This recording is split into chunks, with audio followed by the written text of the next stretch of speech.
Vanilla ice cream ఎలా చేయాలో చూసేద్దాం రండి. స్టవ్ మీద ఒక కళాయి పెట్టుకొని దాంట్లో మిగడతో పాలు తీసుకుంటున్నాను. ఇవి 2 కప్స్.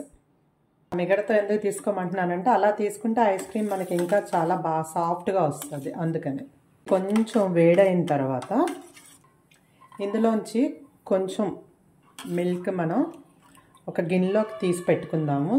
ఇలా సైడ్కి తీసుకొని పెట్టుకున్న మిల్క్లో మనం ఆల్రెడీ పౌడర్ చేసుకున్నాం కదా ఐస్ క్రీమ్ పౌడర్ని, దాన్ని ఒక 3 స్పూన్స్ ఇందులో వేసుకుందాం. ఉండలు లేకుండా మనం దీన్ని కలుపుకోవాలి. ఈ పౌడరు ఈ పాలల్లో ఫుల్గా మిక్స్ అయిపోవాలి. అలా మనం దీన్ని కలుపుకోవాలి. మనం పెట్టుకున్న మిల్క్ కూడాను బాయిల్ అయిపోయాయి. ఇప్పుడు మనం ఆల్రెడీ కలిపి పెట్టుకున్నాం కదా ఈ మిక్చర్ని వేస్తూ మనం ఇందులో కలపాలి. మనకి ఇప్పుడు చిక్కబడిపోతాయి వెంటనే. చూడండి, ఇలా కలుపుతుంటేనే మీకు తెలుస్తుంది కదా, ముందు మీద చిక్కగా అయిపోతుంది. ఆఫ్ చేసేసుకొని దీన్ని ఫుల్గా చల్లగా అయిపోయినంత వరకు ఇలా ఉంచేద్దాం. ఇలా చిక్కబడిపోతుందండి. బౌల్లోకి తీసేసుకుందాము. ఒక ర్యాపర్ తీసుకొని కంపల్సరీగా కవర్ చేయాలి. ఒకవేళ ర్యాపర్ లేకపోతే మీ ఇంట్లో మన మిల్క్ ప్యాకెట్ ఉంటుంది కదండి, ఆ మిల్క్ ప్యాకెట్తో అయినా కవర్ చేయండి. ఒక 1 అవర్ ఫ్రీజర్లో పెట్టుకోవాలండి. ఇది 1 అవర్ అయిపోయిన తర్వాత ఇది ఎలా ఉందో చూద్దాము. దీన్ని ఇప్పుడు మనం ఒక మిక్సీ జార్లోకి తీసేసుకుందాము.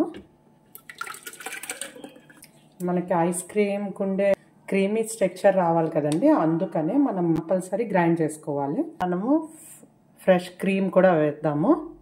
ఈ ఫ్రెష్ క్రీమ్ చిల్డ్ వేయండి. వెనిలా ఎసెన్స్ చాలా కొంచెం అండి, చూడండి, ఎందుకంటే మనం చేస్తుంది వెనిలా ఐస్ క్రీమ్ కాబట్టి. క్రీమీ స్ట్రక్చర్ వచ్చేంత వరకు గ్రైండ్ చేసేసుకుందాము. ఆపి గ్రైండ్ చేయండి, ఒకేసారి కంటిన్యూగా గ్రైండ్ చేయొద్దు.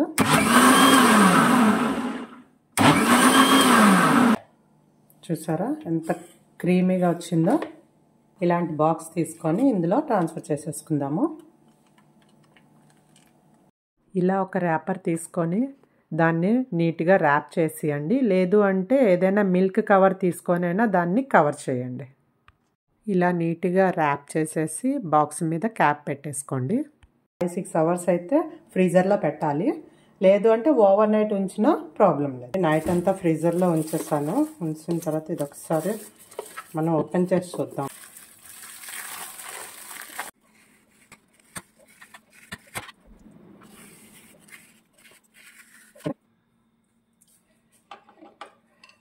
పిస్తా అండ్ బాదం వేసుకుంటే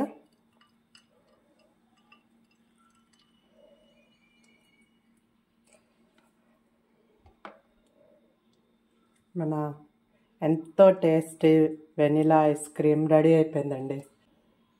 అదిగోండి, చక్కగా మనం బయట కొన్న ఐస్ క్రీమ్లా ఉంది. చాలా బాగుంది. మీరు ఇంట్లో ట్రై చేయండి. ఇలాంటి ఎన్నో రెసిపీస్ మీరు చూడాలి అనుకుంటే నా ఛానల్ని లైక్, సబ్స్క్రైబ్ అండ్ షేర్ చేయండి. Thank you for watching my channel.